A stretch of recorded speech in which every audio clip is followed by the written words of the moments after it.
जरे सत्संगाची प्रेमाने बोला प्रीतीन दहेरी खुले खोले बोलणं सगळं कळायला पाहिजे महाराज. 12 तारखेला रिझर्वेशन चालू आहे. कोणाला बी जायचं असलं तर महाराज नावं द्या.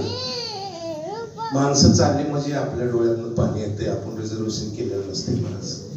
त्याच्यासाठी वारंवार सांगायला लागते महाराज. खरं काम म्हटलं तर हे आहे महाराज. संगत मध्ये यायचं म्हटलं तर एका संगत मध्ये एका माणसाचा उद्धार होत असतो महाराज. ज्या दिवशी आमचा उद्धार व्हायचा असतोय त्या दिवशीच आम्ही घरात राहतोय महाराज. एकदा काय झालं, बाबा गुरुबचनसिंगच्या काळातली गोष्ट आहे महाराज. एकदम गरीब परिस्थितीचं कुटुंब होतं आणि एक मुलगीचं लग्न करायचं होतं महाराज.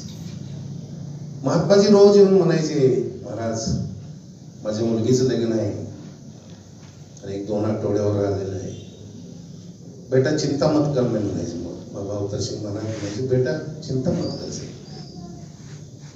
पण माणसाकडे एक नाव पैसा नाही महाराज आपल्याकडे. आपल्याला चिंता हे लागणारच आहे महाराज. परत असं संगतला जायचे म्हणायचे. असं होत होत महाराज लगीन 2 दिवसावर येऊन राहिलं महाराज.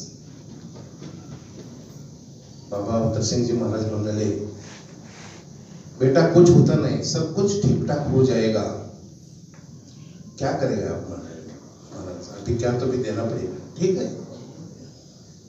वो सामने मेरे जूते पड़े हैं, वो लेके जाना.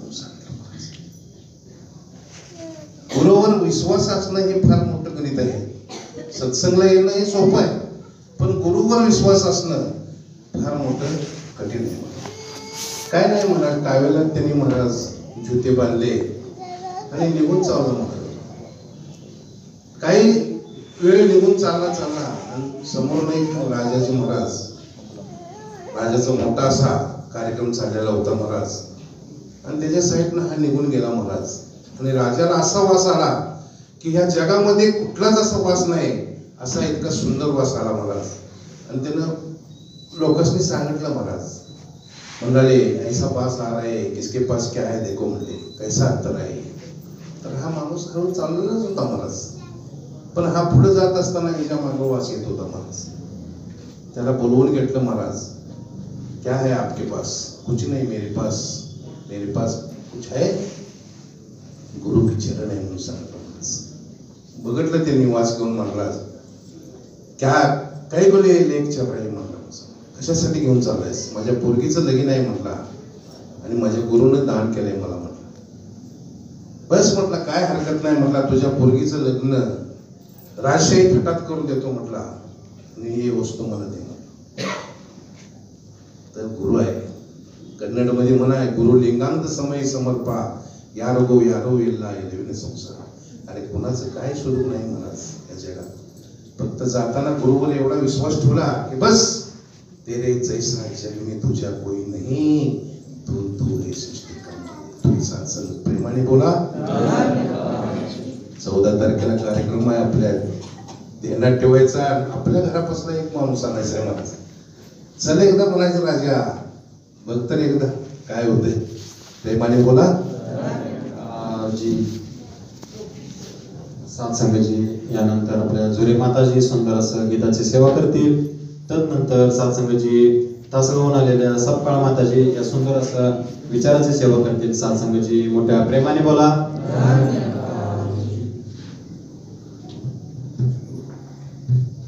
सत्संगात मोठ्या प्रेमाने बोला. मोजता येत नाही मापाना, मोजता येत नाही मापाना, एवढे वैभव दिले सुदेक्षा मातेना, एवढे वैभव दिले सुदेक्षा मातेना, एवढे वैभव दिले सुदेक्षा मातेना. मोजता येत नाही मापाना, मोजता येत नाही मापाना,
संत जनाची पुण्याही वारी फळा एक वेळा दास बनू संत सर्वांचा संतानाची पुण्याही वारी फळा एक वेळा दास बनू संत सर्वांचा जन्मात येऊन सत्संगात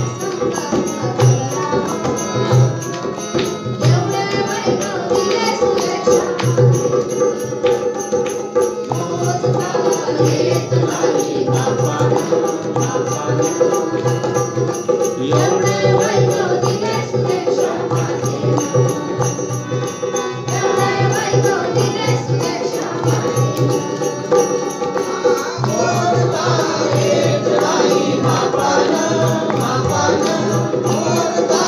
येत नाही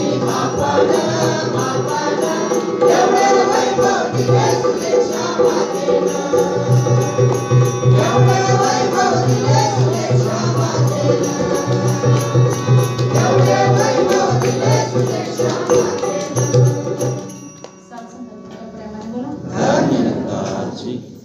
सत्संगाची सुंदर असं गीत गायलं माताजीनं. सत्संगाची खरंच आपल्याला सुदीक्षा माताजीनं एवढं दिलेलं आहे. सत्संगाची फक्त आपण आपलं तन मन धन हे समर्पण करायचं. सत्संगाची आपल्याला काही काही पडणार नाही. सत्संगाची आपल्या जीवनाचं सोनं होणार आहे. सत्संगाची तोच प्रयास करूया. सत्संगाची यानंतर सत्संगाची आपल्या सपकाळ माताजी सुंदर असं विचाराची सेवा करतील. सत्संगाची आणि तदनंतर आपले स्वराज शिंदेजी हे देखील सुंदर असे विचाराची सेवा करतील. सत्संगाची मोठ्या प्रेमाने बोला. आदरणीय सत्संगाची प्रेमाने बोला. संतना तुमचं आमचं परम भाग्य आहे. तुम्हा आम्हाला सद्गुरू मिळाला म्हणून तुम्ही आम्ही भाग्यवान आहोत. संतकी म्हणून म्हणले की हिरे माणिके यावनी किमती समजा संत जनाचे बोल म्हणले. संतकी ह्या हिरे माणिकेच्या पंक्तीमध्ये तुम्हा आम्हाला सद्गुरूने बसवलेलं आहे. म्हणून संतकी खरंच 3 लोकांच्या मालकानं तुम्हा आम्हाला जवळ केलेलं आहे. मग संतकी आता गरीब कोण आहे? संतकी खरंच 3 लोकांचे संतकी मालक संतकी खंबीर आहे. मग संतकी तुम्ही आम्ही गरीब आहोत का? नाही आहे. संतकी सद्गुरू द्यायला आलेला आहे म्हणून म्हणले की सद्गुरू येत असे या जगती सुखमय करण्याची संसार. संतकी खरंच सुखाचा संसार सद्गुरू करायला आलेला आहे. विश्व संतकी म्हणून तुम्ही आम्ही भाग्यवान आहोत. संतकी खरंच आहे. म्हणून म्हणले की शिकरे बाळा हाताने बांधली शाळा. या शाळेमध्ये तुम्ही आम्ही शिकायला आलेलो आहे. जास्तीत जास्त शांत संतनी शिकायचं आहे. तुम्ही आम्ही जेवढं शिकाल तेवढं कमीच आहे. म्हणून इथे येऊन शिकायचं आहे. म्हणून ही सद्गुरूने बांधलेली शाळा आहे. मग या शाळेमध्ये रोज आलंच पाहिजे. तसं की जसं बालवाडी आहे आणि समजा पहिली येते, पहिली नंतर 10वी पर्यंत आपण जात असतो. तसं समजा की ही इथं आले की आपल्याला होमवर्क इथं शिकायला मिळतं. समजा की इथं आलं की एक महात्म्यांचं वचन ऐकायला मिळतं. म्हणून म्हणले की हिरे माणिके यावनी किमती संत जनाचे बोल म्हणले. समजा की इथं आल्यावर ऐकायला मिळतं, शिकायला मिळतं. म्हणून ही समजा की काय म्हणतात की काय हो सत्संगला जायचं आहे. समजा की घरी बसून भक्ती नाहीच होत. समजा दाशीला तर तसं वाटतं की एवढ्या संतांची नजर माझ्यावर पडत्या. समजा मी घरात बसलं तर पडेल का? नाही समजा पडत. म्हणून इथे यायचं आहे. म्हणून सद्गुरू खुश करायचं असलं तर समजा की सत्संगला यायचं आहे. म्हणून म्हणलं की शिकरे बाळा हरदेवने बांधली शाळा. मग या शाळेमध्ये तुम्ही मी येऊन इथे शिकायचं आहे. आणि इथं आलं की समजा की संतांची नजर पडत्या. संतांची नजर म्हणजे समजा की सांगायचं आहे अशीला काय की इथं आलं तर ही घरात बसलं तर एवढी नजर पडणार आहे काय? नाही. जसं समजा की कासव असतं आणि ते कासवानं त्या बाळाला जन्म दिलेला असतो त्या पिलांना.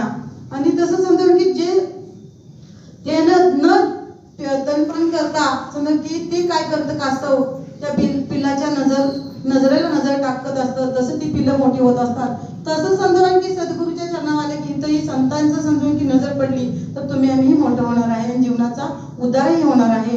म्हणून म्हणले की इथं येणं गरजेचं आहे. ज्यावेळेला तुम्ही आम्ही सत्संग पळून करतो त्यावेळेला तो आनंद वेगळा असतो. तरी आम्हाला वाटतं की बाबा कंटाळा आलाय आज राहू दे. म्हणून म्हणलं की कोण दिवस येईल कैसा नाही द्यायचा भरोसा. समजून की इथं येऊन समजून की खरंच जीवाचा उद्धार व्हायचा असलं तर समजून पळून सत्संग केली पाहिजे. आणि जोपर्यंत ज्यावेळेला सत्संग आपण पळून करू त्यावेळेला खरंच हे राजमाताजी सुद्धा म्हणले दवाखान्यापासून तुम्ही आम्ही दूर राहणार आहे. ज्यावेळेला खरंच तन मन धन त्याला देतो अर्पण करतो त्यावेळेला खरंच माझं काहीच राहत नाही. म्हणून तुम्ही आम्ही सत्संगला महत्व देऊया. ज्यावेळेला तुम्ही आम्ही सत्संग पळून करतो त्यावेळेला खरंच इथं ज्यावेळेला आपण येतो आणि बसतो त्यावेळेला शरीर साथ देतं का बघा. वयानुसार शरीर साथ देत नसतं. म्हणून आज माताजींना सुद्धा युवा पिढी आताच त्या महात्म्याने विचार सुंदर सांगितले. दाशीला सुद्धा खरंच त्यावेळेला आम्ही त्या वयामध्ये असतो तर की सत्संग आम्हाला गुरु भेटला असता तर त्यावेळेला खरंच आमचं अजून थोडं आणि प्रगती झाली असती, म्हणजे नेमकं ज्ञान कळालं असतं लवकर. तसं समजा की युवा पिढीकडे सुद्धा समजा की आज माताजींचं ध्यान आहे, मग समजा की युवा पिढीला महत्व माताजींनी जास्ती दिलेलं आहे, म्हणून त्यांनी सुद्धा समजा की पळून पळून सत्संग करायचे आहे. तर समजा की त्या आज संस्कार तुमच्या आमच्यावर घडणार आहेत आणि घडणार सद्गुरूची कृपा आहेच. समजा की खरंच आज बघायला गेलं तर पहिलं समजा की 40-40 किलोमीटर सत्संगला जायला लागत होतं, त्यावेळेला एक सत्संग भेटायची. आता समजा मॉर्निंग सत्संग आहे, नारी सत्संग आहे, युवा सत्संग आहे, बाल सत्संग आहे, समजा किती सत्संग तुमच्या आमच्यासाठी आहेत. समजा म्हणून तुम्ही आम्ही खरंच वेळ काढला पाहिजे. वेळ ज्या वेळेला वेळ काढतो ना त्यावेळेला आपल्याला सत्संग भेटतेच. समजा ज्या वेळेला आपण तुम्ही आम्ही पळून पळून सत्संग करतो त्यावेळेला तो आनंद वेगळा असता होतोच. समजा माताजींनी तर सुकून दिलेलं आहे लोभन, त्यावेळेला खरंच तुम्ही आम्ही जर ज्या वेळेला आनंदी व्हायचं असेल तर सत्संग केली पाहिजे. तुम्ही आम्ही जेवढी सत्संग करू तेवढा आनंद भेटणार आहे. आणि माताजींना जर तसे अपेक्षित आहे की माझा भक्त खुश झाला पाहिजे, मग त्या कधी होणार आहे तर या सत्संगरूपी शाळेमध्ये बसल्यावर खुश होणार आहे. आणि एक एक वचनं येतात, त्या वचनावर तुम्ही आम्ही चाललो तर तो आनंद येणार आहे. म्हणून माताजींची अपेक्षा आहे की माझा भक्त खुश झाला पाहिजे, सुकून म्हणून सांगितलेलं आहे. मग बाबाजींनी एकदा विचारामध्ये सांगितलं होतं की सुख समाधान शांती हवे हे तर बसलाय कुठं तर पेटत्या भट्टीजवळ, तर कसा आनंद मिळणार? आम्ही पेटत्या भट्टीजवळ बसलो तर ते आनंद आम्हाला मिळणारच नाही. म्हणून तुम्ही आम्ही संसारातून थोडंसं बाजूला येऊन संसार सोडायचं सांगितलेलंच नाही. संसारात असावे असून नसावे म्हणले तसं सहज अवस्था समजून झाली पाहिजे. जेवढी आपण तुम्ही आम्ही सत्संग करू त्यावेळेला ते अवस्था होत असत्या, म्हणून तुम्ही आम्ही जास्त सत्संग करूया. समजा आठवलं एक माताबाईंची सत्संगला जात होत्या आणि त्यावेळेला त्या माताबाईंची सत्संगला जात असताना त्या शेजारच्या माताबाईंची म्हणायच्या की अहो तुम्ही रोज सत्संगला जाताय, काय आहे त्यात नेमकं? तर आहे मला आवडते म्हणून मी जातात आणि तुम्ही तर येऊन बघा. त्या बहिणीला बरेच वेळा सांगितलं आणि त्यावेळेला समजा त्यांचा मुलगा एक गाडीवरनं जात असतो आणि त्या बहिणींचा मुलग्याचा ऍक्सिडेंट झालेला असतो, त्यावेळेला तो एकदम सिरियस असतो आणि त्याला दवाखान्यात गेलेला असतं. तो फक्त त्या बहिणीची घरी येतात, अगं बाई म्हटल्या तू एवढं जाते सत्संगला, बघ तुझा मुलग्याचा ऍक्सिडेंट झाला. आणि समजा की त्यावेळेला त्या बहिणींना काहीच वाटलं नाही. म्हणजे विश्वास कसा असतो हे दाशीला सांगायचं आहे. ज्यावेळेला त्या बहिणीची सत्संगला तसं दवाखान्यात ठेवून सुद्धा सत्संगला जायच्या तर त्या बहिणी येऊन सारख्या त्यांना टोकवायच्या की बाबा तू एवढं सत्संग करते तुझ्या मुलग्याला असं का झालं? समजा की बरा होऊन आला मुलगा परत आणि समजा की दुसऱ्या वेळेला आणि त्या बाळाला ऍक्सिडेंट झाला आणि त्याला लागलं आणि तरी बी तुला त्या बहिणी आल्या आणि म्हणायला लागल्या अगं बघ तू किती वेळा सत्संग जात्यास, सत्संग करत्यास, पळून पळून सत्संग करत्यास, काय तुझा उपयोग आहे बघ, सारखं ते मुलाला हे होतंय. ज्यावेळेला समजा की तिसऱ्या वेळेस सुद्धा त्या बाळाला ऍक्सिडेंट झालं त्यानंतर तो आयसीयू मध्ये असताना मग ती बहिणजी म्हणले अगं एवढं सगळं करतेस खरं आहे तर तू काहीतरी त्या बाळाची पत्रिका वगैरे ते मी पंचांग मध्ये जाऊन बघून तर येतो. त्यावेळेला समजून की त्या बहिणजी म्हणल्या ना तू कशावर ही करायलास, मला दे तर ती पत्रिका त्या बाळाची. तर त्या बहिणजी काय ऐकायला त्या शेजाऱ्याच्या त्या बहिणजी म्हणल्या त्या बहिणजीनी त्या बहिणजीने दिलं त्या शेजाऱ्यांनी आणि त्या जाऊन बघून आल्या. त्यावेळेला त्या महात्म्याने सांगितलं ज्याने जिथं विचारायला गेलं त्यांनी सांगितलं अहो म्हटल्या हे 10 वर्षाच्या पूर्वीच तो मृत्यू झाला असता त्या बाळाचा. आणि मग ती तसंच आली आणि त्या बहिणींना सांगितली, सत्संगच्या बहिणींना सांगितली की अगं असं असं तुझी बाळाची पत्रिका म्हणते आणि तुझा ते बाळ 10 वर्षाच्या पाठीमागच मृत्यू झाला असता. तसं त्या बहिणीने वाटलं की बाबा खरं एवढं कसं काही तुमच्या मागं हे काय तर गुरुचं राज आहे आणि तुझा गुरु मला पाहायचा आहे. त्यावेळेला त्या शेजारच्या बहिणी म्हणाल्या मला सत्संगला यायचं आहे. मग समजा की हा विश्वास मात्र तुम्ही आम्ही ठेवला पाहिजे. सद्गुरूवर ज्या वेळेला विश्वास ठेवतो नाहीतर त्या बहिणीने म्हणले असते बाबा एवढं झालंय माझ्या मुलाला राहू दे सत्संग जाऊ दे तिकडं असं म्हणलं असतं तर समजा त्या बहिणीने विश्वास कधीच कमी केला नाही. तसंच त्या शेजारच्या बहिणीने त्यांच्याकडे बघून सत्संगला यायला लागल्या आणि म्हणले मला तुझा गुरु पाहायचा आहे. म्हणून समजा तसं तुम्ही आम्ही खरंच आपण विश्वास आपला कुठं ना कुठेतरी कमी पडतो म्हणून तुम्ही आम्हाला ते दुःख येत असतं. म्हणून गुरुवर विश्वास ठेवूया, गुरुला समजून की कळवून घेऊया. समजून की ज्यावेळेला गुरु समजतो ज्ञान समजतं आणि जर समजून की ज्ञान समजत झालं तर महात्म्यांना म्हणून बाबाजींनी सांगितले पक्क्यांचा संग करा म्हणून सांगितलंय. ज्यावेळेला पक्क्यांचा संग करतो त्यावेळेला खरंच तुम्ही आम्ही पक्क होत असतो. ज्यावेळेला विद्यार्थी परीक्षा देत असतो त्यावेळेला समजून की ज्यावेळेला तो कच्चाच असला त्याला अभ्यासच येत नसला आणि त्या दुसऱ्या मुलानं त्याच्याजवळ जाऊन त्याचं बघून लिहित असला तर संतोषी ते कधीच पास होणार नाही. तसं संतोषी की तुम्ही आम्ही सुद्धा पक्क्यांचा संघ करूया, बाबाजींनी सांगितलेलं आहे. त्याला जर संतोषी त्यांना माहीत झालेलं असलं तर संतोषी ते सांगणार असतात संतोषी. अशी तर संतोषी की पहाटेपर्यंत संतोषी ह्या ज्ञानाच्या चर्चेसाठी बसायची, त्यावेळेला संतोषी हे ज्ञान कळालेलं आहे. म्हणून संतोषी खरंच पक्क्यांचा संघ म्हणजे संतोषी तुम्ही आम्ही पक्क होण्यासाठी काय आहे नेमकं 5 प्रण काय आहेत, 9 खंड काय आहे, 9 खंड ही आपल्याला माया सांगितलेलं आहे आणि तो संदर्भ एका शेकंदामध्ये आपल्याला देव दाखवलेला आहे. त्या देवावर तुम्ही आम्ही विश्वास ठेवला पाहिजे. म्हणून म्हणलं की एक देव आहे करा, माया आटीला पसारा, शरण जावे संतना, सत्य मानावे निर्गुणाला. समजून की खरंच ह्या एकाला मानलं पाहिजे, एकाला जाणलं पाहिजे आणि एक झालं पाहिजे. समजून की दाशी काय बोलता करता काय चुकले असल्यास उदाहरणार्थ करून क्षमासून प्रेमाने बोला. सत्संगामध्ये यानंतर स्वरा शिंदेजी सुंदर असं विचाराची सेवा करतील 2 मिनिटांमध्ये. तदनंतर आपले रवी ऐवळेजी हे देखील गीताची सेवा करतील. सत्संगाची मोठ्या प्रेमाने बोला. सत्संगाची मोठ्या प्रेमाने बोला. सत्संगाची तुमचं आमचं परमभाग्य आहे की सत्संगाची संगत करण्याचा मौका सत्संगाची तुम्हाला प्राप्त होते. सत्संगाची गेले 1-1.5 तास सत्संगाची तुम्ही आम्ही सत्संगाची या परमार्थिक चर्चांमध्ये सत्संगाची करत आहोत. सत्संगाची कोणी गीताच्या माध्यमातून तर कोणी विचाराच्या माध्यमातून सत्संग या परमात्म्याची यशोगाथा करत आहे. सत्संगाची तो एक महात्मा म्हणाले की तो एक मात्र उद्देश आहे, तो परमात्मा एक आहे सत्संगाची.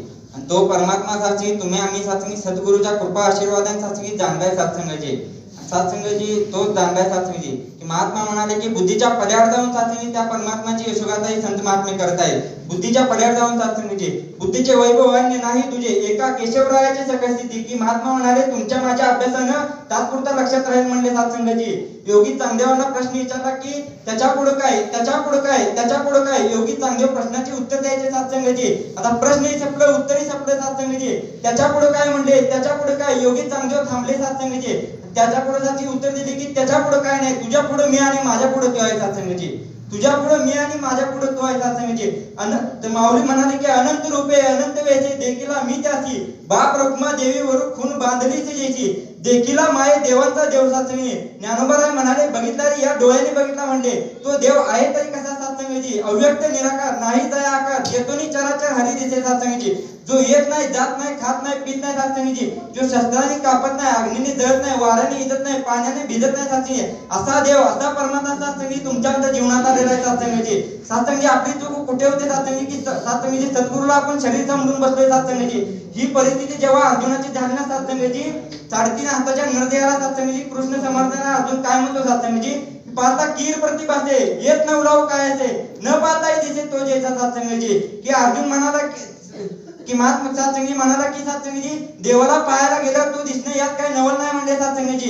सत्संगीजी देवाला पाहायला गेल्यावर यात काही नवल आहे म्हणले सत्संगीजी. पाहता कीर प्रतिभासे येत नवलाव काय असे न पाहताही दिसे तो जैसा म्हणले की ज्याला बघायचंही नाही ज्याला पाहायचं नाही तरी सुद्धा तो दिसत असेल ना सत्संगीजी तो परमात्मा आहे म्हणले सत्संगीजी. आणि सत्संगी हे कशाच्या जोरावर बोलवते सत्संगी या ज्ञानाच्या जोरावर सत्संगीजी.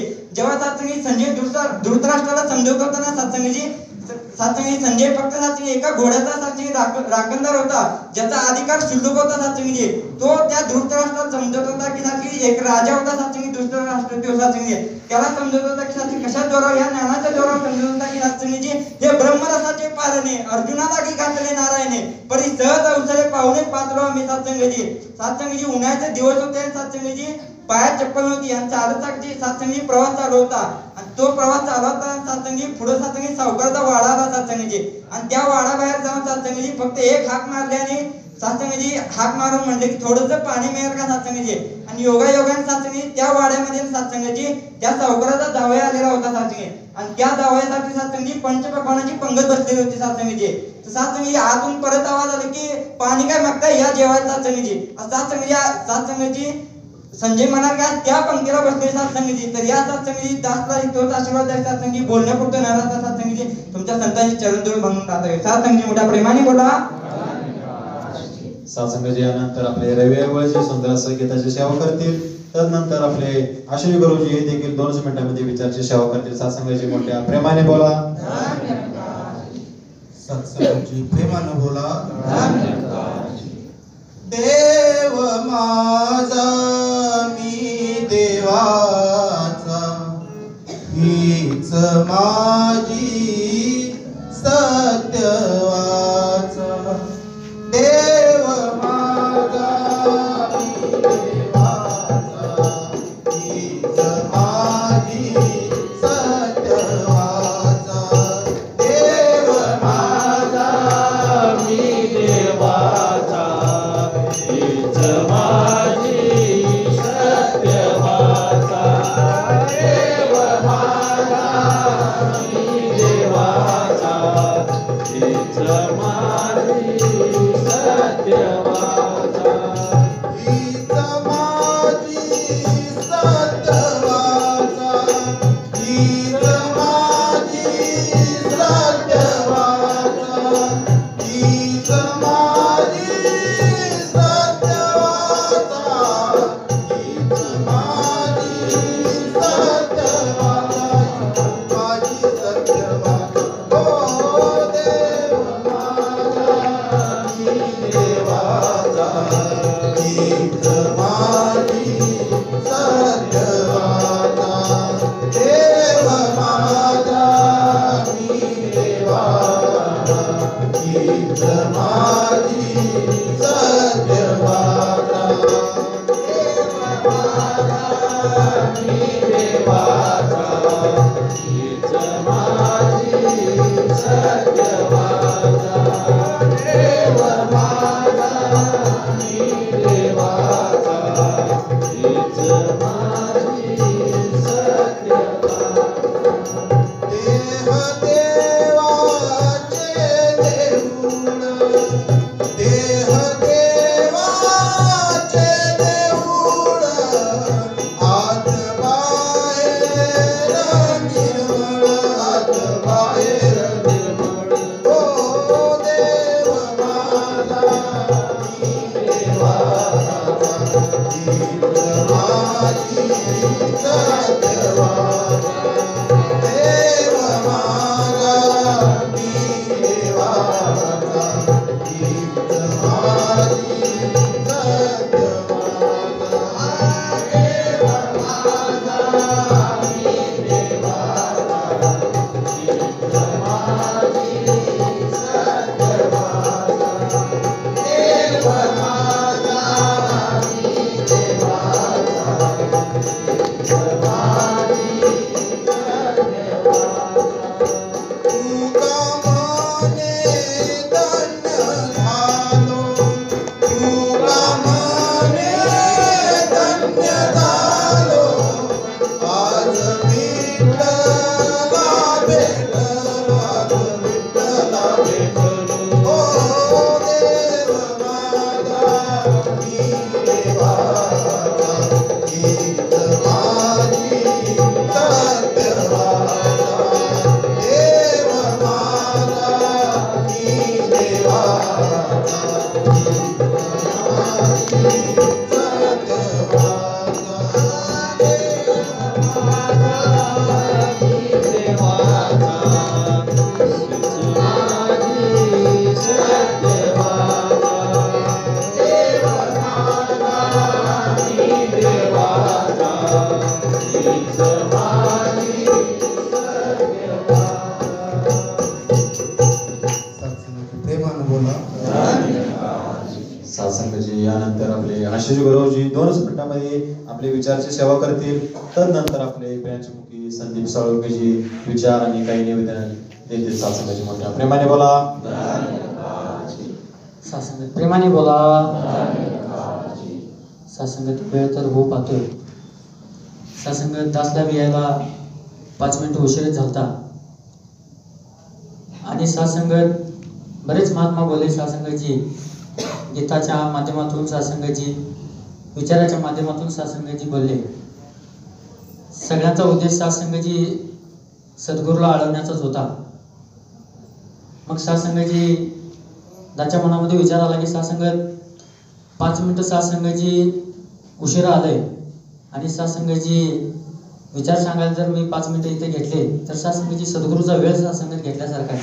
म्हणून सासंगतजी वेळेचं सासंगतजी भान आपण देखील राखायला पाहिजे. सासंगतजी 9 वाजले की सासंगतजी घराकडे जायची ओढ लागते.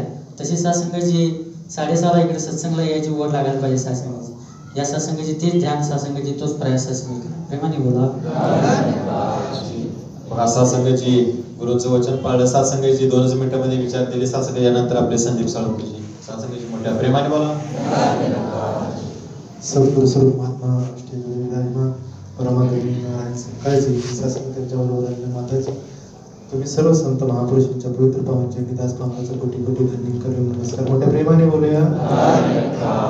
शासनात बऱ्याच दिवसातून महात्माजींचं ध्यान होतं शासनात सेवा लागावी. शासनात ज्यावेळी गुरुच्या मनामध्ये येतं शासनात त्याच वेळी आम्हाला तो सेवेचा मोका शासन त्या ठिकाणी प्राप्त होतो. शासनात ती संधी आज गुरुकृपेने शासन त्या ठिकाणी आली. दास यांच्या वतीनं शासन दास महात्माजींचे या ठिकाणी स्वागत करते. शासनात वेळ हो पाहते आहे. शासनात आज ज्या परिवारानं शासनात या तुम्हाला सर्व संत महापुरुषांची प्रसादी केलेली आहे तो मल्हारी पाटोळे महात्माजी यांनी परिवार शासनात दुपट्टा घालून सद्गुरू स्वरूप महात्मांचा सत्कार करतील. तत्पूर्वी दास आपल्या चरणावरती एक निवेदन ठेवतोय की येत्या रविवारी 14 तारखेला शासनात या ठिकाणी विशाल स्वरूपामध्ये शासनात सत्संग सोहळा संपन्न होत आहे. परमादेवी महात्मा धनुर्यांच्या नंदकुमार झांबरे दादा यांच्या प्रमुख उपस्थितीमध्ये हा सत्संग सोहळा संपन्न होते. शासन प्रत्येकाची कर्तव्य आहे. शासन प्रत्येकाची जबाबदारी आहे की शासनात आपण तर सत्संगाला यायचंच आहे.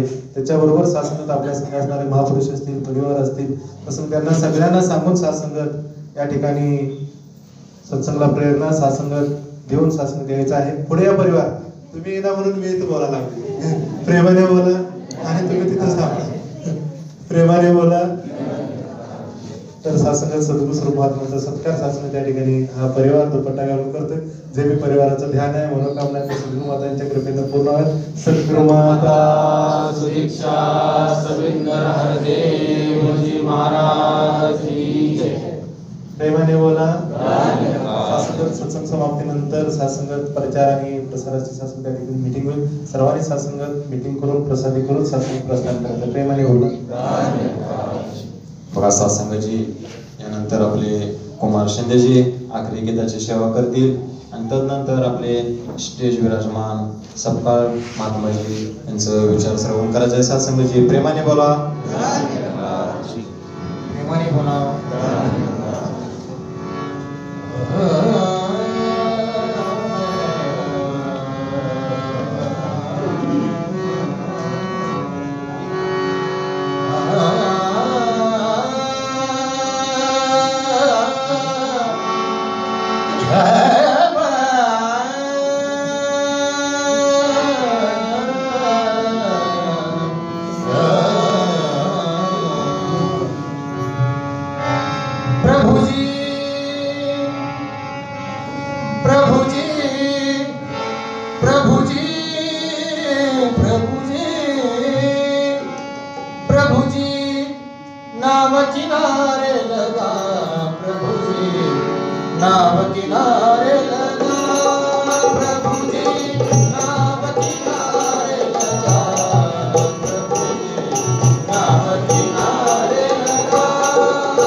Yeah.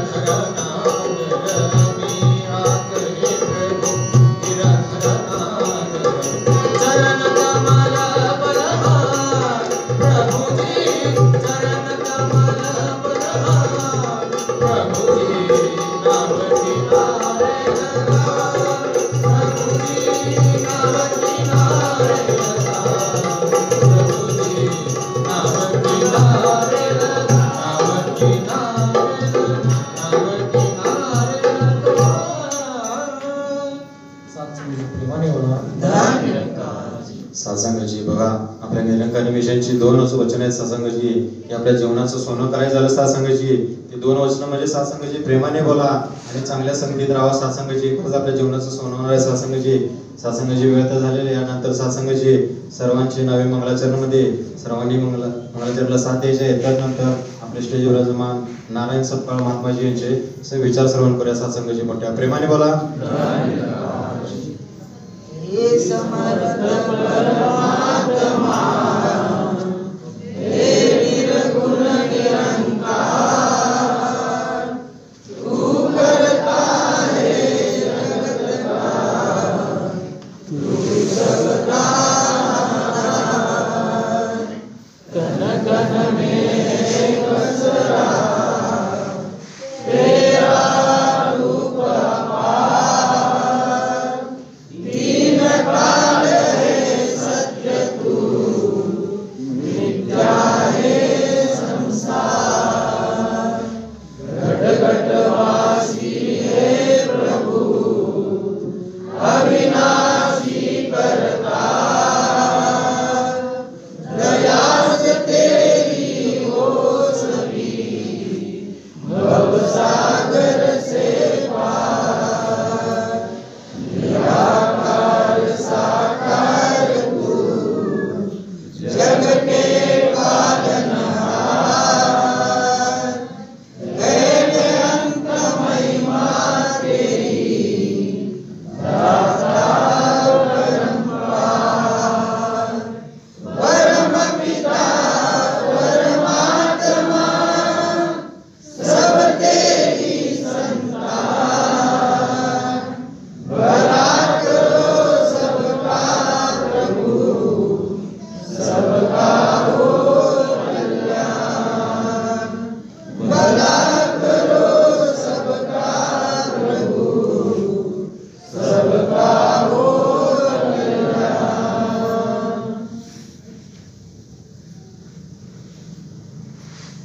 अवतार आणि वचन बंद क्रमांक 167.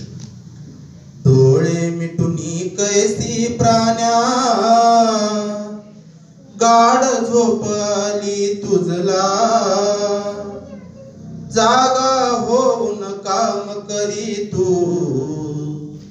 ज्या लागी जगती आला गेला समयन येई हाती अनुताप होईल अंती या जगती तू केवळ प्राण्या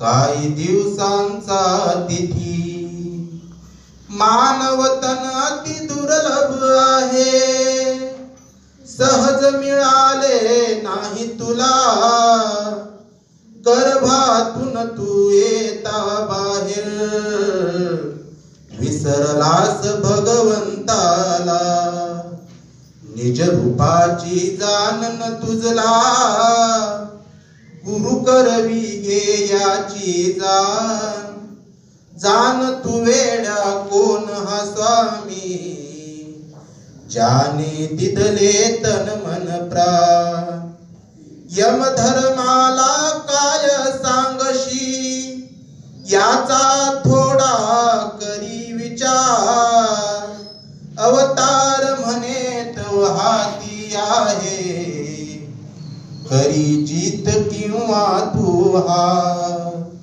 अवतार म्हणे तो हाती आहे करी जीत किंवा तू हार एक तुही निरंकार डोळे मिटून कैसे प्राण्या गाढ झोप आली तुझला जागा होऊन काम करी तू ज्या लागी जगती आला.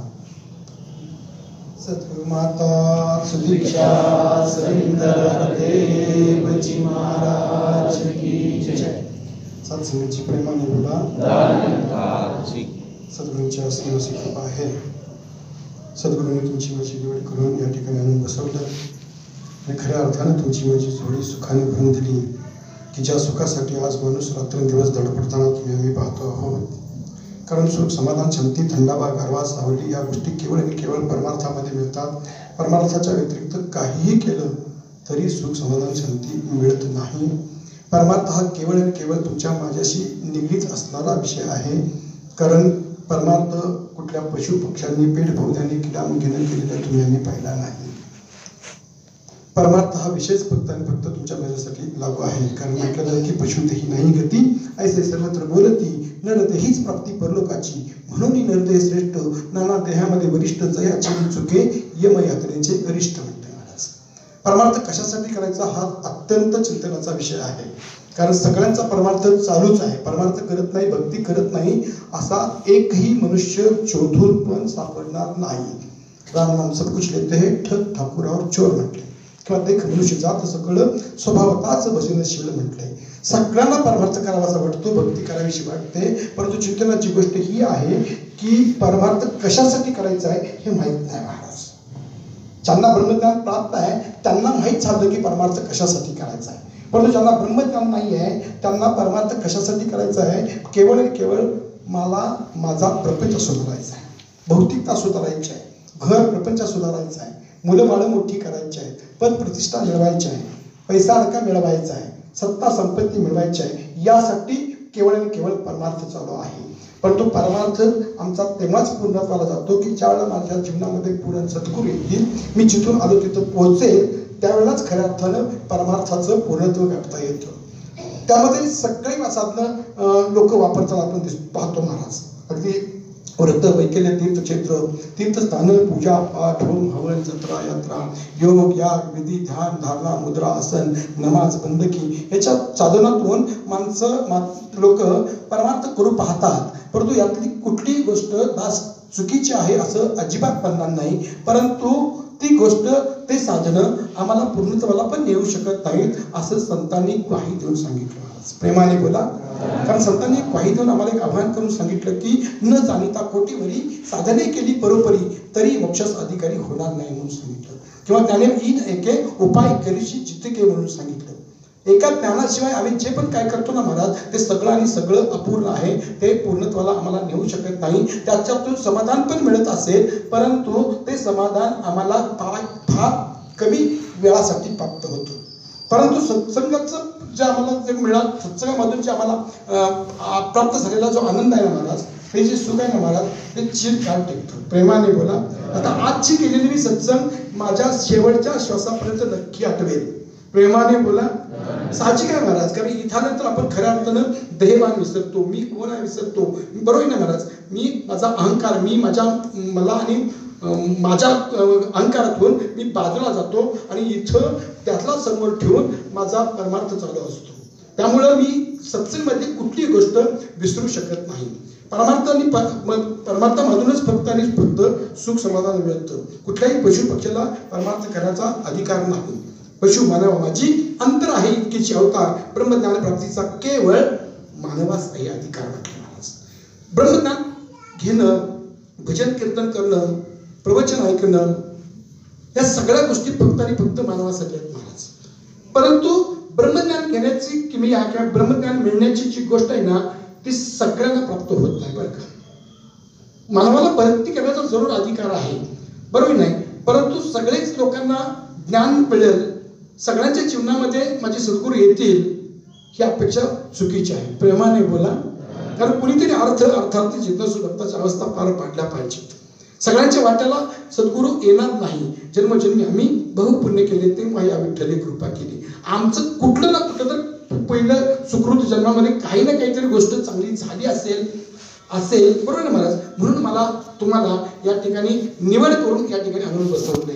म्हणून तुमच्या जीवनामध्ये पूर्ण सद्गुरू आले. मानव सगळे आहेत, सगळ्यांना परमार्थ करावासा वाटतो परंतु सगळ्यांच्या वाट्याला पूर्ण सद्गुरू येत नाही. मग कोणीतरी बोललं की सगळ्याच्या वाट्याला गुरु येतात महाराज. बरोबर ना? कुणी तंत्रगुरु, कुणी मंत्रगुरु, कुणी विद्यागुरु, कुणी अविद्यागुरु. चांगलं शिकवणारे गुरु भेटतील, वाईट शिकवणारे गुरु भेटतील, समाज गुरु असतो, आई वडील गुरु असतात, सगळ्यांना गुरु भेटतो. परंतु सगळ्यांच्या वाट्याला पूर्ण सद्गुरू येत नाही बरं का महाराज. सद्गुरू कुणाच्याही वाट्याला येत नाही, सगळ्यांच्या वाट्याला गुरु येतात. परंतु सद्गुरू फक्त आणि फक्त काही ठराविक लोकांच्या वाट्याला येतात आणि त्यामध्ये तुमचा माझा नंबर लागला महाराज. प्रेमाने बोला. लॉटरीचं तिकीट सगळेजण काढतात का नाही? लॉटरीचं तिकीट सगळेजण काढतात. लागते कोणाला? एका भाग्यवंताला लागते. कारण का? तो भाग्यवंत असतो. त्या लॉटरीचं तिकीट काढणाऱ्यामध्ये लाखो लोकांमध्ये एका भाग्यवंताला लॉटरीचं तिकीट लागतं. तसं मानव शरीर मिळणं ही सुद्धा भाग्याचीच गोष्ट आहे, परंतु नुसतं ती तिकीट असण्याची गोष्ट आहे. प्रेमाने बोला. मानवाचं शरीर मिळणं म्हणजे लॉटरीचं तिकीट असण्यासारखं आहे, परंतु लागण्यासारखं नाही. इथं बसणारे लोक आहेत त्यांना लॉटरीचं तिकीट लागण्यासारखं आहे. मग किती आम्ही भाग्यवान आहे महाराज. बरं, हा देह आम्हाला सहजासहज मिळाला का? कारण अवतरणाच्या त्या बंधामध्ये मधली ओळ सांगते की मानव तन अति दुर्लभ आहे, सहज मिळाले नाही तुला, गर्भातून तू येता बाहेर विसरलास भगवंताला. महाराज, तुम्हाला आम्हाला मिळालेला शरीर आहे ना, हा जो देह आहे ना, तो किती अनमोल आहे, किती अनमोल आहे. माझ्या अवतरणांनी सांगितलं की मानव तन नुसतं दुर्लभ नाही बरं का, अति. प्रेमाने बोला. अति खाली अंडरलाईन करूया महाराज. कारण प्रत्येक गोष्ट आपल्याला गांभीर्याने शिकवली तरच आपण शिकतो. सहजासहजी शिकवली ना महाराज तर आम्ही इकडून ऐकून इकडून सोडतो. प्रेमाने बोला. बरोबर नाही? मग अवतरणी का म्हणते की मानव तन अति दुर्लभ आहे. अति म्हणजे दुर्लभात दुर्लभच असतो. बरोबर ना महाराज? आमच्या श्रीजी नेहमी म्हणतात महाराज, 3 गोष्टी अतिशय दुर्लभ आहेत. एक तर देह मिळणं दुर्लभ आहे, आयुष्य प्राप्त असणं तेही दुर्लभ आहे, आणि पूर्ण सद्गुरू मिळणं त्याहून दुर्लभ गोष्ट आहे. मग आज तुम्ही आम्ही किती भाग्यवान आहे बघा महाराज, की आज तुम्हाला आम्हाला मानव देह प्राप्त झाला, की या देहासाठी देवी देवता सुद्धा तरसत होते. देवी देवता हुनी हा सुंदर मानव जन्म मिळाला, जरा जागव म्हणाला. किंवा एक योनी कोटी कोटी फेरा तेव्हा लागे वारा मानवाचा म्हणतात. किंवा सर्व जन्मांच्या शेवटी मनुष्य जन्म पायपटी या परी उत्तम किरीटी म्या रचली नाही म्हणतात. अति कृपा करून देवाने दिली तुझला सुंदर काया म्हणतात. मानव प्रभू की उत्तम रचना, आपलं वचन आहे महाराज. मानव प्रभू की उत्तम रचना, उत्तम मुस्कार रुतबा रखना. म्हणजे हे सर्व संतांची वचनं आम्हाला काय सांगतात की हा तुम्हाला मला मिळालेला जो देह आहे तो अतिशय अतिशय अतिशय अनमोल आहे महाराज. मानव देह मिळाला ठीक आहे, आयुष्य मिळणं पण तितकंच महत्वाचं आहे महाराज. कारण सगळ्यांच्या वाट्याला जास्तीत जास्त आयुष्य येतं असं होत नाही. प्रेमाने बोला. बरोबर नाही महाराज? आपल्याला सुद्धा किती आयुष्य आहे हे आपल्याला सुद्धा माहित नाही. आमचा कुठलाही क्षण शेवटचा असू शकतो. कोण दिवस येईल कैसा नाही देहाचा भरोसा. कारण ही सगळी सत्ता त्याच्या हातात आहे महाराज. आम्हाला एक श्वास सुद्धा एक्स्ट्रा मिळणार नाही. कारण का? त्याच्यावर अधिकार, त्याची सत्ता, त्याचं सत्ता केंद्र तो आहे महाराज. अवतरणाचं वचन आहे की खरे पाहता सृष्टी सारी चाले याच्या आज्ञेने, सारी धरती सारी सृष्टी पालन करी कर कमलाने. ह्या भूतलावर जे पण काय घडतं ना महाराज, जे पण काय घडतं ते सगळं आणि सगळं त्याच्या इशाऱ्याने घडतं, त्याच्या सत्तेने घडतं, त्याच्या आशीर्वादाने घडतं. आमच्या मध्ये ती अवकात नाही. प्रेमाने बोला. काय करतो महाराज? आम्ही काहीच करत नाही महाराज. आम्ही नुसते भावल्या आम्ही काहीच करत नाही, परंतु आम्हाला वाटतं की आम्हीच सगळं करतोय. हे दुर्दैव आहे महाराज. बरोबर आहे महाराज? आम्हाला वाटतं की आम्ही सगळं करतोय, परंतु आपण काही करत नाही महाराज. आपण सकाळी उठल्यापासून संध्याकाळी झोपेपर्यंत नुसतं चिंतन करा महाराज, की दिवसामध्ये आम्हाला जे पण काही लोक भेटतात ते आम्ही ठरवून भेटत नाही, तो योगायोग असतो.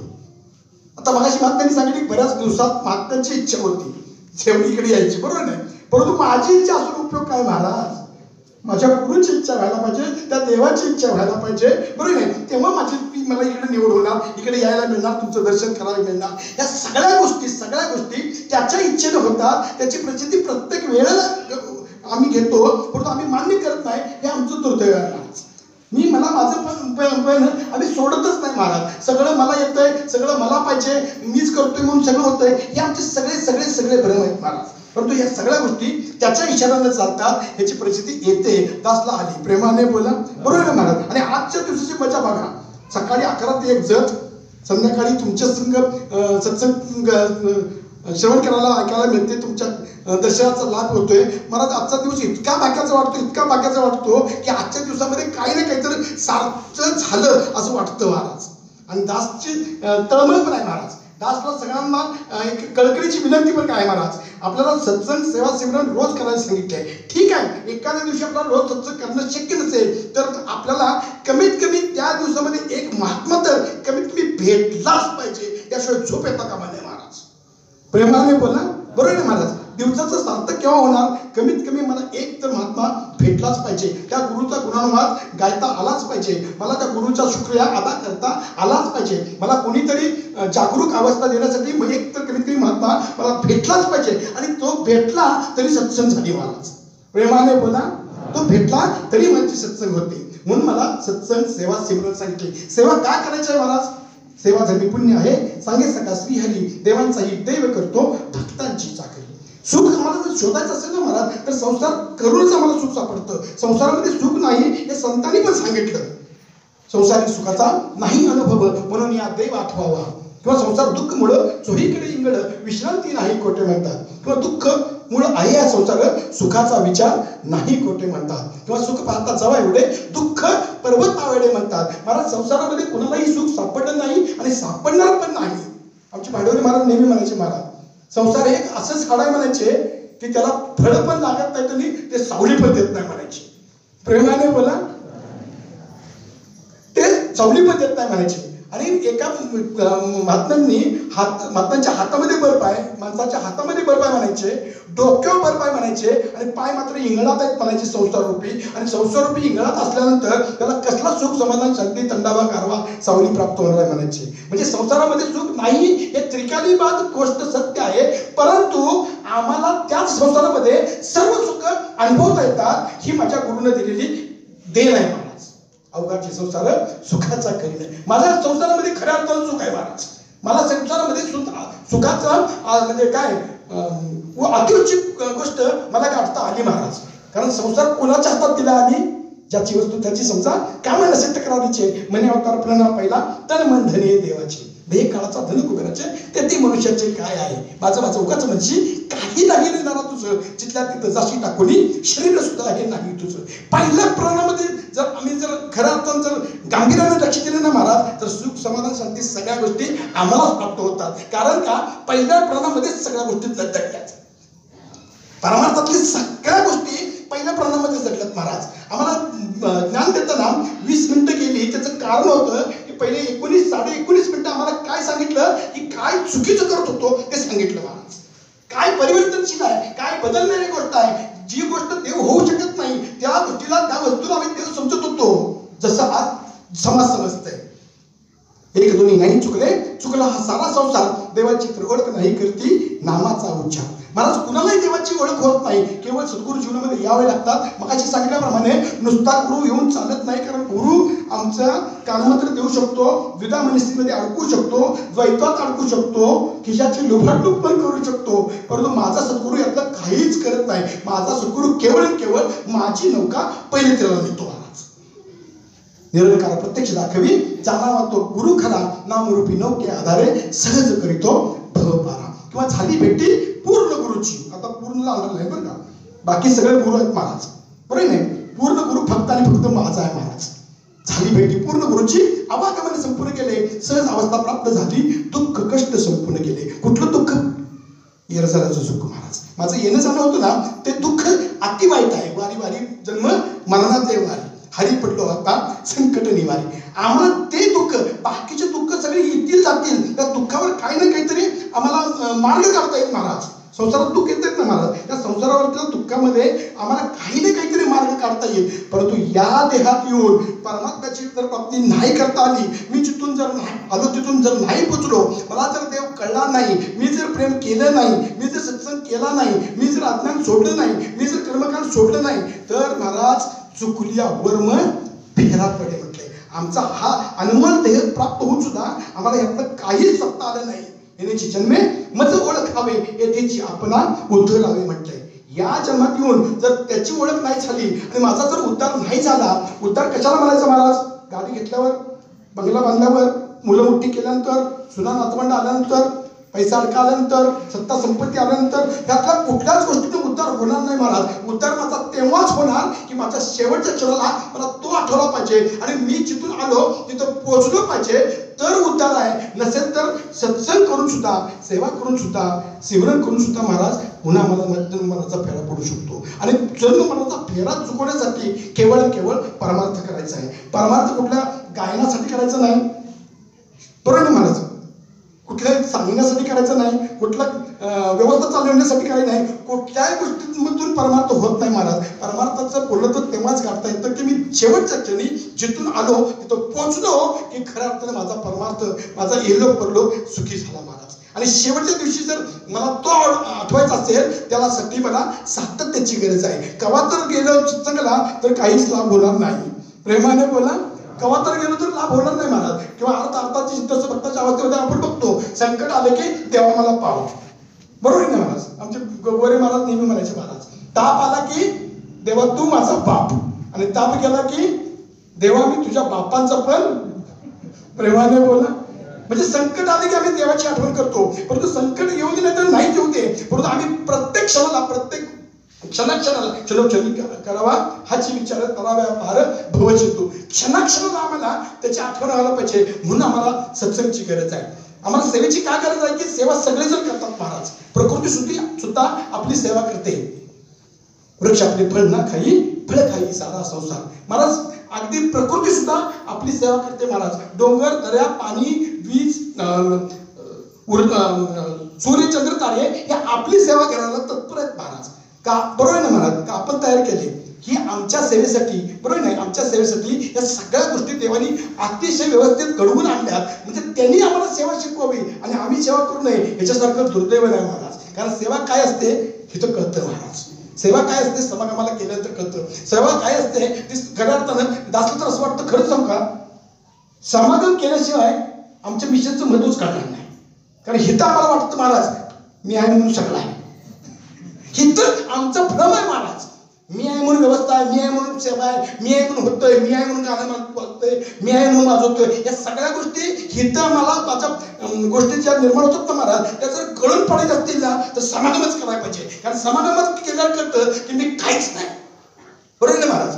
अहो कितीतरी विद्वान लोक, कितीतरी डॉक्टर, वकील लोक, पैसेवाले लोक, अगदी मालदार लोक, उद्योगपती लोक जर या गुरुवर विश्वास ठेवत असतील तर मला काय कळलं महाराज गुरुवर विश्वास ठेवण्यासाठी? काय कळलं महाराज? एक तर परमात्म्यातलं आम्हाला काय कळत नाही, बरोबर ना महाराज. आणि आम्ही खरंच, आता आपण नेहमी म्हणतो महाराज की खरं पटत नाही आणि खोटं सुटत नाही, परंतु खोटं सुटल्याशिवाय खरं कळत नाही. आणि खरं कळल्यानंतर पुन्हा इथनं जाणं किंवा इथून बाजूला जाणं महाराज यासारखी कुठली दुर्दैव म्हणजे सोयीची गोष्ट नाही महाराज, शहाणपणाची गोष्ट नाही महाराज. कारण ह्याच्यापेक्षा पलीकडचा कुठला परमार्थ नाही, ह्याच्यापेक्षा पलीकडची कुठली भक्ती नाही महाराज. एवढी श्रेष्ठ भक्ती आज तुमच्या माझ्या वाटाला आल्या, कारण मला तुम्हाला पूर्ण सद्गुरू भेटल्या. कारण पूर्ण सद्गुरूचंच फक्त काम आहे महाराज की देवाचं दर्शन करून देण्याची. आता तुम्हाला माहित आहे महाराज की टीव्हीचं चॅनल जरी लावलं ना, ते आस्था चॅनल वगैरे तुम्ही आम्ही बघतो महाराज, अगदी प्रत्येक अर्ध्या तासाला सद्गुरू बदलतात महाराज. बदलतात का नाही? प्रेमाने बोला. आज इतके भारतामध्ये संप्रदाय आहेत, पंथ आहेत, रजिस्ट्रेशन संस्था आहेत आध्यात्मिकच्या, परंतु चिंतन करा महाराज की कुठल्या तरी एकातर संस्थेला, एकातर गुरुला, त्या अर्धा तासामध्ये लागणाऱ्या एकातर गुरुला देवाचं दर्शन करून देण्याचं सामर्थ्य आहे का? प्रेमाने बोला. देवाचं दर्शन करून देण्याचं सामर्थ्य कुठल्याही गुरुचं आहे का महाराज? फक्त आणि फक्त माझ्या सद्गुरूमध्ये ते सामर्थ्य आहे आणि तो सद्गुरू मला प्राप्त आहे. मग आम्हाला कदर त्याची करता पाहिजे ना महाराज. देहाची कदर करता यायला पाहिजे, आयुष्याची कदर करता यायला पाहिजे. आयुष्य पण आम्हाला सहजासहजी मिळालं का महाराज? आयुष्य पण आम्हाला नक्की आणि नक्की बोनस म्हणून मिळालं असं मला वाटतं महाराज. नाहीतर आम्ही कोरोनात गेलो असतो. प्रेमाने बोला, बरोबर नाही महाराज? आम्ही कोरोनात गेलो असतो. कोरोनात तर वाचलोय याचा अर्थ काय? आम्हाला मिळालेलं आयुष्य बोनस स्वरूपाचं आहे महाराज, बरोबर नाही? आणि कोरोनात गेलं कोण? दासचं चिंतन आहे. दासचं चिंतन आहे की कोरोनात तेच गेले की जे देवाला आवडत होते, देवाला आवडत होते ते गेले, असं दासचं चिंतन आहे महाराज. कारण एक वचन सांगतंय, कारण कुठलंही संत वचन खोटं असत नाही. एक वचन सांगतं की जो आवडतो सर्वांना तोच आवडे. ह्याचा अर्थ देवाला आवडलं की ते नेतो, आणि आम्ही ज्यावरती गेलो नाही त्याचा अर्थ स्पष्ट आहे की आम्ही देवाला आवडत नव्हतो. किंवा नाही, बरोबर ना? दासाचं चिंतन आहे. मग देवाला आवडण्यासाठी जर आम्हाला उर्वरित आयुष्य मिळालं असेल, बोनस आयुष्य मिळालं असेल ना महाराज, तर त्याचा सदुपयोग व्हायला पाहिजे ना, बरोबर नाही? आता दास MSCB सर्व्हिसला 12 महिन्याचे 12 पगार घेतो, बरोबर ना? 13वा पगार आम्हाला आमची कंपनी किंवा आमचं ऑफिस 13वा पगार बोनस म्हणून देते. मग बोनस म्हणून दिलेला पगार म्हणजे तो तसा तर एक्स्ट्रा असतो महाराज.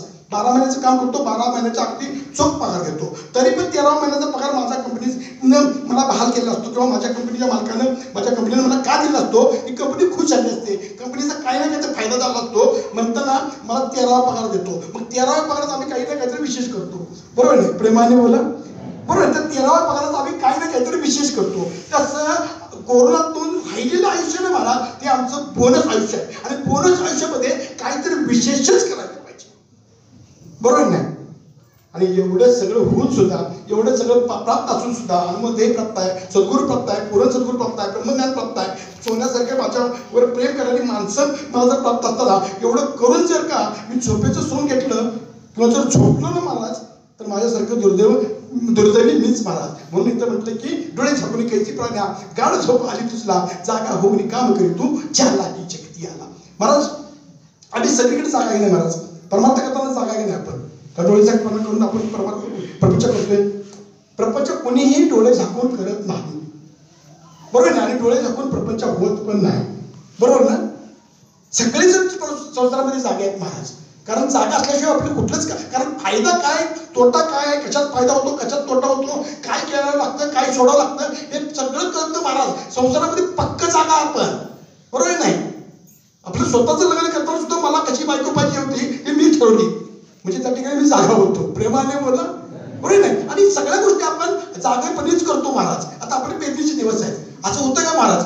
कुठलं पण पीक घ्या, कुठल्या तर वावरात काही पण लावून टाकू असं होत नाही. कुठल्या वावरात काय लावायचं हे आधी ठरवलेलं असतं. कुठल्या वावरात जास्त पीक येणार, कशाचं पीक येणार हे आधी माहीत असतं, कारण तिथं आपण जागा आहे महाराज. आपल्या मुलाला कुठल्या शाळेत घालायचं हे आपण ठरवतो महाराज.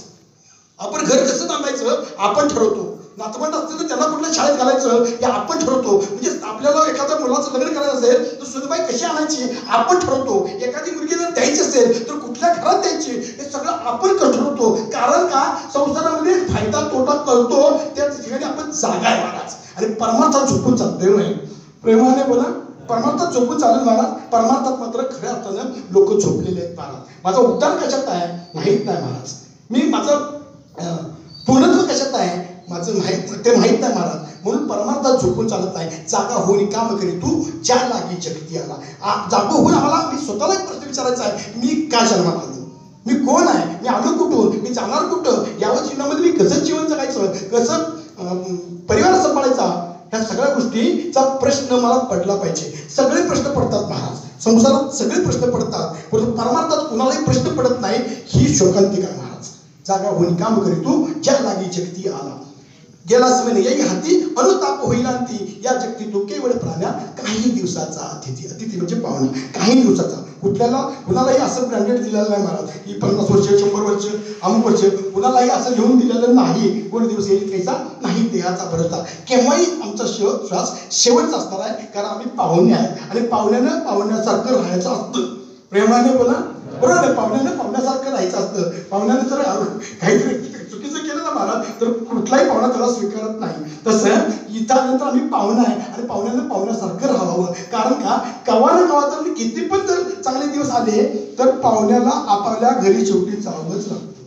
तसं आम्हाला पण हा देह सोडून जावंच लागणार आहे. त्यामुळे आपण इथं आल्यानंतर इथं जर राहताना खरं अर्थानं पाहुण्यासारखं राहावं. मानवतन अति दुर्लभ आहे, सहज मिळाले नाही तुला, गर्भातून तो येता बाहेर विसरलास भगवंताला. निज रूपाची जाणन तुझला, गुरु करती घे याची जाण, जाण तू वेडा कोण हा स्वामी, ज्याने दिले तनवली भान. हे सगळं आणि सगळं जर आम्हाला प्राप्त करून घ्यायचं असेल तर आमच्या जीवनामध्ये पूर्ण सद्गुरू यायला पाहिजे. कारण पूर्ण सद्गुरूनं आम्हाला सांगितलं की खरं काय खोटं काय, माया काय ब्रह्म काय, ज्ञान काय अज्ञान काय, या सगळ्या गोष्टी आम्हाला गुरु करून कळाल्या. आणि हे सगळं आम्हाला दिलंय, ते सगळ्यांनी सगळं देवाने दिलंय महाराज. यावर सगळ्यांचा विश्वास आहे ना? प्रेमाने बोला, आहे का नाही महाराज? अहो ठेवायलाच लागतोय, बरोबर नाही? कारण प्रत्येक गोष्ट मी करतोय म्हणणारा माणूस सुद्धा मी काही करू शकत नाही, त्याची प्रचिती काय येते महाराज. मला गोरे महाराज एक काय दृष्टांत सांगायचे. एक मनुष्य बायकोला प्रत्येक वेळेला नुसता आधार देत होता. बायको म्हणायची अहो लोक आपल्याला काहीतरी करायला पाहिजे, घर बांधायचं आहे, तू काय काळजी करू नको, पट्ट्या आहे की म्हणायचा, लात मारून तिथं पाणी काढायला.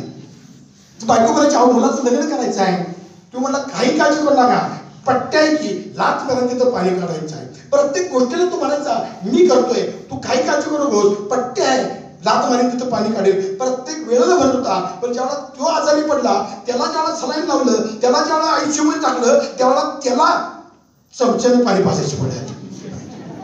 तो म्हणत आपण काय माहिती तुम्हाला, म्हणजे आम्हाला मी परतून बाहेर जायचं आहे, बरोबर नाही. माझं उगाच म्हणजे काही नाही देतो दादा तुझं, मला माझ्या मी मला याच्यातून बाजूला जायचं आहे, तेव्हा खऱ्या अर्थानं आम्हाला आनंद प्राप्त होणार आहे. निज रूपाची जाण तुझला गुरु करवी घे याची जाण, जाण तू वेड्या कोण असो मी ज्याने दिले तन मन प्राण. मला किती शरीर आमचं तुमचं श्रेष्ठ आहे माहिती आहे का? तुमच्यासारख्या शरीरासारखं या भूतलावर श्रेष्ठ असं काहीच नाही महाराज. सर्व श्रेष्ठतम अशी देणं की दिली तुझला सुंदर काया, परंतु समज अनामत प्रभूची सर्व माल हा परावया. सगळ्यात श्रेष्ठ काय असेल तर तो मानव देह आहे महाराज, आणि तो आम्हाला प्राप्त झालाय आणि तो त्यानं दिलाय, आणि त्यानं दिलेलं प्रचिती पण येते महाराज, बरोबर नाही. माणसासारखं सुंदर काहीच नाही महाराज, माणसासारखं सुंदर काहीच नाही. परंतु माणसासारखं राहिलं तर, नसेल तर मानवापरी पशु चांगला जर नसली मानवी विचार, पक्षी उत्तम न राहून त्या कधी नेते करते तक्रार. मानवाच्या जन्मात येऊन जर आम्ही मानवासारखं नाही राहिलो तर आमच्यापेक्षा पशु पक्षी चांगले आहेत. परंतु पशु पक्ष्यांना बंधन घेता येत नाही, देवाचं दर्शन करून घेता येत नाही. हा लाभ अलौकिक लाभ मला प्राप्त आहे, त्या गोष्टीचा लाभ उठवणं आमचं तुमचं काम आहे महाराज. शेवटच्या दोन ओळी, यमधर्माला काय सांगशी याचा थोडा करी विचार, अवतार म्हणे तर हाती आहे करीची किंवा तू हा. महाराज यमधर्माला आम्हाला उत्तर द्यावं लागणार, बरोबर नाही. आम्ही ज्यावेळेला मुलगा एखाद्या शाळेत घालतो ना महाराज, अगदी वर्षभर तो काय करतोय नाही करतोय माहीत नाही महाराज, परंतु परीक्षा देणं हे त्याचं कर्तव्य बनतंय. आणि परीक्षेत जर नापास झाला, बरोबर नाही, तर ते वर्ष वाया गेलं, म्हणजे तो निश्चितच काहीतरी चुकीचं वागला असा अर्थ होतोय, बरोबर नाही महाराज. यमधर्माला काय सांगायची याचा थोडा करी विचार, मला जाब द्यावा लागणार आहे की यावर जीवनामध्ये मी काय केलं. यमधर्माला सांगावं लागणार मला, प्रत्येकाचा हिशोब झाल्याशिवाय सुटका नाही. प्रेमाने बोला, बरोबर नाही, सगळ्यांना हिशोब द्यावा लागणार आहे. मग काय हिशोब देणार महाराज? ज्यावेळेला आम्हाला यम न्यायला येईल त्याला सांगणार का? मस्त संदीपजी सांगत होते सत्संग या, आम्ही गेलो नाही हे सांगणार. सेवा करा म्हणून सांगत होते, केली नाही हे सांगणार. शेजाऱ्याचा बांध कोरला हे सांगणार. दुसऱ्याला त्रास दिला हे सांगणार. दुसऱ्याचं काहीच मला बघवलं नाही हे सांगणार. मला काय सांगणार? या धर्माला काय सांगायची याचा थोडा करी विचार, अवतार म्हणे तर हाती आहे करी चित्त किंवा तू हार. महाराज तुम्ही जे पण काय करतो ना ते सगळं हारण्यासाठी करत नाही महाराज, बरोबर नाही, जिंकण्यासाठी करतो. प्रपंच करतो जिंकण्यासाठी, शाळा शिकतो जिंकण्यासाठी, मार्क मिळवण्यासाठी, म्हणजे उत्तीर्ण होण्यासाठी सगळ्या गोष्टी करतो. मग आम्हाला या जन्मात येऊन हार पत्करावी लागली तर त्याच्यासारखं दुर्दैव कुठलं नाही. मग कुठली हार आहे त्यास एकच मिनिटाचा वेळ घेईल, 1 मिनिटात संपवतो की आम्ही तुम्ही सगळे कबड्डीचे सामने बघतो महाराज. कबड्डीचे सामने तुम्ही सगळे बघतो. कबड्डी सामन्यामध्ये 2 प्रतिस्पर्धी संघ इकडं आणि इकडं असतात. इकडे 7 गडी असतात, इकडे 7 खेळाडू असतात. या ग्राउंड मधला खेळाडू या ग्राउंड मध्ये जाऊन त्या 7 पैकी कुणाला ना कोणाला तर टच करून जर मागे आला तर त्याला जिंकला म्हणतात, बरोबर ना महाराज, तो विजय झाला म्हणतात, बरोबर आहे. आणि त्या 7 लोकांनी जर ह्याला तिकडे पकडून ठेवलं, मधल्या पाठीपर्यंत यूज नाही केलं तर तो हरला म्हणतात, असंच आहे ना. तसंच इकडून तिकडे गेल्यानंतर 7 लोकांनी त्याला पकडलं तर तो हरला, आणि त्यापैकी कुणाला कोणाला तर टच करून जर तो मधल्या पाठीपर्यंत आले तर तो जिंकला. तसं आम्हाला पण दुसऱ्या ग्राउंडवर जायचं आहे, रोज जातोय आपण. प्रेमाने बोला, बरोबर आहे महाराज. जगात राहून सर्व जगाशी बेशक सारे व्यवहार करा. आम्हाला जेव्हा दुसऱ्याच्या ग्राउंडमध्ये जायला लागतं ना महाराज, त्यावेळेला सगळे आम्हाला टिपायला, सगळे आम्हाला पकडायला टपलेले आहेत महाराज, बरोबर आहे महाराज. लोभ आहे, क्रोध आहे, अहंकार आहे, मीपणा आहे, अविश्वास आहे, माया आहे, या सगळ्या गोष्टी आम्हाला पकडायसाठी अगदी आवरून आहेत असलेले आहेत महाराज. जर का आम्ही त्यांच्या तावडीत सापडलो तर आम्ही मधल्या पाठीपर्यंत कधीच येणार नाही. परंतु त्यांना जर आम्ही टच करून जर माग आलो ना महाराज, बरोबर नाही, म्हणजे आम्ही समाजात फिरताना जर माया, मोह, लोभ, मत्सर, अहंकार ह्याला जर आम्ही टिपून त्याला जर मारून जर आम्ही आमची मधली पाठी परत आलो तर खऱ्या अर्थानं जिंकलो. तर तुम्ही जिंकायसाठी परमार्थ करायचा आहे, जिंकण्यासाठी या सगळ्या गोष्टी करायच्या आहेत. तरी पलीकडे जाऊन सुद्धा आम्ही हारता कामा नाही, आम्ही कोणालाही सापडता कामा नाही. आमचं तिकडे गेलं तर आम्ही स्वतः बाद होता कामा नये. तसं या जीवनामध्ये आल्यानंतर आम्ही बाद झालो म्हणजे पुन्हा जन्म मरणाचा फेरा आहे. आणि आम्ही जर मधल्या पट्टीपर्यंत यायचा प्रयत्न केला किंवा आलो ना मनात तर खऱ्या अर्थानं जिंकल्यासारखं आहे. तर जास्त अधिक वेळ घेत नाही. झालेली सेवा सद्गुरुमातांच्या चरणी अर्पण करून काही चुकलं असेल तर सर्वांची क्षमा मागून नुसतं बोलण्यापुरतं न राहता दास करून आपल्या सगळ्या परिवाराकडून माताजींना अपेक्षित असणारं कर्म सर्वांच्याकडून व्हावं अशी अरदास करून 5 मिनिटं 4 मिनिटं जास्त घेतली त्याबद्दल सर्वांचे मनापासून क्षमा मागून दास इथेच थांबेल. प्रेमाने बोला.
निरंकारी राजमाता गुरुवचनावतार की जय.